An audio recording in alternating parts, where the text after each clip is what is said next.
Welcome to the Finding the Magic podcast, where books come alive.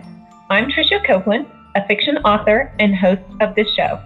If you love books, finding great reads, and hearing about the story behind the story directly from the authors, this is the place for you.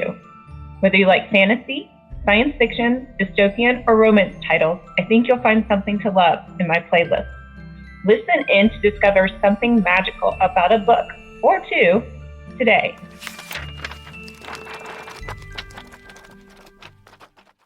Hi, Jesus. Hi, Tricia. Thank you so much for having me on. Well, thank you so much for being here. I feel like a little bit of fangirling here. So today, for our audience, we have Jesús Canchola Sánchez. He is a film producer as well as an actor and has just released, this is your first full-length novel, correct? Correct. It is my debut novel. Right. So the name of your novel, why did not I? Okay, tell me, pronounce the name of your novel so I get it right. Yes, I know. It has odd words in there. Escape from Natura Meta. And Natura Meta is Latin for Mother Nature. And there's a reason. It's the name of the tribe that's kind of core to what the story is surrounded by. Okay, well, let's just jump in because I read the blurb on Goodreads and it sounds a little dystopian to me. Is that right? Yes, and I know you also write dystopian stories, so this is like, we're seeing eye to eye. I'm a big fan of the dystopian genre, yes. Yes, so it is. It's a dystopian story, and it takes place after many great wars, and we find ourselves in a tribe called Natura Meta, and this boy, Gabriel, we meet him, and it's in the first person, so you get to hear the story directly from him. He is recording his voice. He's recording his story because his memory keeps being erased because he is bringing things into the tribe that the tribe does not want, like speaking in a different language outside of English, bringing in ideas like prayer that they are not familiar with, that they don't want the other children to know about. So he's found this mechanism to have his voice recorded in order to remember himself what's been going on with his own life. So we meet him. He is about to become a man, and he's about to be assigned to a very specific job role, which is an agricultural role, which is in that tribe seen as a very lowly kind of work. And since he was a child, he's been visited by an ancestor who's been teaching him things outside of his education system, mainly faith, morals, talking about God in particular, because in his tribe, they're really focusing on science and they're really focusing on human reasoning as kind of the biggest omnipotent kind of force that drives everything, that drives what the tribe does, why they do what they do, and they call it the benefit of all. So this is where we begin. And he decides to take a leap because of his ancestor, who is his great grandmother, who comes to him in these dreams, who teaches him about truth. What is truth? And he begins to think about God in a way that he was never thought of before, because he's been forbidden to even think about those concepts because they're seen as foreign, they're seen as illogical, they're seen as not for the benefit of all. So he begins this journey. He escapes his tribe. He goes on this journey to meet these different tribes that help him become a man. In my vision, he's like what's left of the world is just kind of strips of land. And Natura Meta, I foresee Natura Meta to be in the Midwest. I'm a Midwest boy, so I'm like giving a holler to my Midwest roots here. There's like a strip of land in the Midwest, but that does go south. And he ends up in Louisiana where the Creole are. He ends up in Texas. He finds the Jews in the desert in Texas. And then he ultimately has a mission that his grandmother gives him that takes him all the way to Mexico, where he ultimately finds the good word. The Bible has been hidden for a really long time. All sacred scriptures have been hidden by the government, by his government from Natura Meta. So his mission is to uncover these and to begin to seek truth and to find his way into manhood. And you have all these adventures, and he falls in love for the first time, in and out of love. I know you're also a romance novelist. So I'm dabbling into that. It's a really interesting kind of experience to delve into all these different genres within one genre, you know? So that's his journey. That's Escape from Natura Meta. It's this boy who becomes a man in a world that is foreign to him, and he's discovering truth, and he's finding it in a way that takes him on this journey through what's left of his world. So it sounds like, do you consider the book a young adult book or an adult book? I mean, it sounds like it's sort of on the edge, a coming of age type. I definitely see it as on the edge. I feel like it's more of adult, but I certainly see the connection to young adults experiencing that journey from young adulthood to adulthood. So it's a part of it. I definitely see it as on the edge. I think most of it you end up, it's like half you see him through that growth, and then the other half you see him as an adult, you know. Okay. And what age is he in the book? Yeah, when you meet him, he's turning 18. Okay, so right on the cusp, a new adult, maybe we'll say. Yes. Yeah, and one of my first questions was, well, how was this ancestor coming to him? So you answered that question in these dreams. How are they erasing his mind? I mean, is this like new technology? Is it a little bit of sci-fi aspect? Yeah, so this Natura Meta tribe has really developed a number of ways to handle their population. They are very advanced. They've been able to advance a lot of technology, from developing things like flying vessels. They do have weaponry that is really advanced compared to the surrounding tribes. They've kind of hoarded that technology and haven't really shared it beyond their own tribe. So they've also developed things like a serum that allows you to erase memories, you know, and it's really helpful for keeping people contained and in line. So it's an advanced tribe. Okay, and I'm guessing this is a little bit futuristic then as well. Yes, yes. Okay, and it sounds just like this Natura Meta tribe is kind of dominant over the other tribes. Is that true? Yes, they've been trying to build out and dominate whatever tribe they come across. They see themselves as the epitome of civilization, and they don't know all the tribes around them yet, but they are kind of discovering more and more and have been exploring the surrounding tribes. And you see part of that journey because when Gabriel escapes, he meets a lot of these tribes, and these tribes call him, you know, the Creole, for example, call him a couillon, which is a word that means fool that people in Louisiana still use. And they call him that because they know of the tribe. They have conflicts with the tribe. They know that this tribe is trying to dominate them, trying to get them to fall into the fold. And they do have a recruiting system, Natura Meta tribe does, into bringing people into the fold. And they have like reorientation camps for people who are coming in new to the tribe, who have to be adjusted and have to have the right mindset, the right think to be able to become part of this tribe, which is why they're feared and loathed. Right, I would say, yeah, it's all these other little tribes are probably scared they're going to be taken over and have their minds like reprogrammed to believe.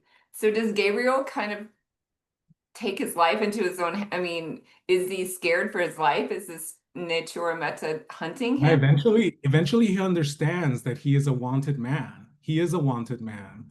He ends up being a slave in Texas. There's still slavery going on in some of these tribes. And through that experience, he finds out that he is a wanted man by Natura Meta, who tries to buy him back unsuccessfully. Well, at least that was good for the hero. So why did you, it sounds like a lot of the point of the story is him finding his truth and him finding what he believes is the best thing for him in his like religious spiritual journey. Why did you decide to write it in this type of this dystopian genre? Yeah, I come from a background, my first professional writing experience was as a playwright. And then did screenplays. I've done a lot of production work. And through those experiences, I've kind of, like any writer, I've been searching for kind of my authentic voice. And I've always been a person that loves to read, and I read all kinds of genres, all kinds of types from fiction to nonfiction. I'm just really curious about the world. And I think writing for me is a way that I make sense out of the world. And I think in the last few years, I was particularly struck by my own faith journey in my own return to I'm Catholic, so I returned to the Catholic faith in a very, it took like a long time. I was born Catholic, but I left the church for a long time. And I think what sparked for me was just kind of like our relationship to the state, my relationship to the state. And then for me, I started to like just outline the story, and it became futuristic. But I feel like even though it's set up in a dystopic setting in a futuristic time, I think it can be any time. I think there are any moment that we can be trapped in a specific mindset that is not a true mindset, that is one that is forced upon you, that is a bubble that is malicious and wrong, and then how does one break out of that? And I think that's really the journey of Gabriel, is he breaks out of a mindset that is not his, that was forced upon him. And then he goes on and discovers these communities that think differently, that behave differently, that teach him different ways. And he discovers, in this particular example, he does it through scripture, and he does it through community, and he does it through his own revelations of becoming an adult. Yeah, I feel like whether it's dystopian genre or fantasy, it's really a good way, or it feels like a safe way to talk about some of these issues and explore some people's transformations and some ideas that may play out to a greater or lesser degree in our world. Were you thinking a little bit in those veins? Oh, yeah. And I also just think it's so much more fun to delve into these worlds where you can just really create it. You can just really go as far as your imagination will take you. And I think it's so much fun. I had so much fun writing the setting and writing his experiences in this world. I mean, it really does come from a very kind of real place in terms of my own beliefs and my own values of the journey that he takes on, because it's reflective of my own journey. Yet it's in a world that is not my own, that kind of hints at things that I know, but then I just take it, and then eventually, just like characters end up talking back to you and deciding where they want to go. I feel the same thing about settings. It's, I spent a lot of time, I think when I was doing all the editing back and forth, my editor kept saying like, you're really like bare bones. And I realized I am. I'm like really bare bones in my writing in the sense of like description and detail. And I love just like having enough to persuade the reader, yet allowing the reader to create the world with me, you know? But I have to be careful, because sometimes I lean too much into like not giving enough, and I have so much fun. Like I'm starting as a playwright, I'm way more comfortable with dialogue than I am with like description, but I'm working on it. So it's just fun. I think part of it is just like going into these dystopic settings or a fantasy setting, as you were talking earlier. It just allows for your imagination to go so much broader, and you're not limited by kind of historical facts or a particular setting. Or if I had actually said it in the actual current Midwest, there'd be like some very specific names I would have to use, or phrasing or something like that, and I think it's just, you're freer to create. Hearing about your writing journey, it makes me so excited, because I feel like that's a little bit of my writing journey. My first book I wrote, the first manuscript was like 180,000 words, and I wrote it just like I was Wow. hearing it in my head. Like, and so my editor got it, and they were like, okay, number one, this has to be 2 books. Number Yeah. two, you have to get some of the dialogue out and have some descriptions, some, action. And then this year I took a screenwriting class and so I can see how if you came from screenwriting to writing a novel, it might be really challenging because a novel it has multiple plot lines, it has settings, it has, obviously screenwriting has action, but yeah, I condense my novel down into a screenplay and it totally changed the whole thing. You can imagine, there's such different formats. Like if you're writing for the stage or or if you're writing for the screen, whether small or big screen, then writing a novel, I'm really grateful that I've had kind of the writing journey that I've had because it's exposed me to these different formats. And especially being on deadline has really helped me. I remember one time I was hired by a Mexican production company to write a screenplay, and I had to do it in 2 weeks. Oh, wow. And it's like insanity. Can you imagine? Like insanity, 2 weeks to write a screenplay based on this woman's life who gave me who I interviewed, And I had a 2-week deadline, but in those 2 weeks, I think I got like a master's degree education in like writing a screenplay. And I think each format you take can be as powerful as any other format. It's really understanding kind of the structure that you're working with and how you can, use that structure to convey the story that you want to convey. Going from that, from like playwriting, screenwriting to now a novel,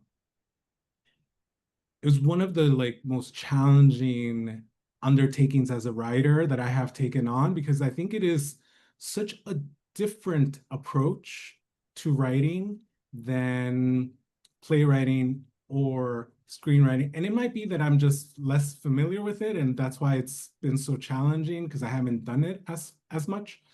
But I love it. I've loved it, and I continue to love it. And I think since I was a child, writing for me has been the most joyous experience. It is the activity that brings me the most joy, and I want to convey that to my reader, And I think writing a novel for me became the kind of the epitome of all those experiences, writing beforehand to now, and being able to present something to an audience and say, here's where I'm at. This is my voice. This is the story. These are the characters I'm using to convey that story. Read it with me. Let me know how it is. Share with me. It's so fun talking to you because I can just hear your excitement over this book and this story. Where are you going to go from here? So this is part one of what I now know is at least another part. I am writing the second part. I know that I am continuing the journey of Gabriel's story. There's much more story to be told. There's more to be told about the worlds that he discovers, the interactions that he has, the love that he has for his community, and the love that he finds with this one woman that you're gonna have to read to find out who it is.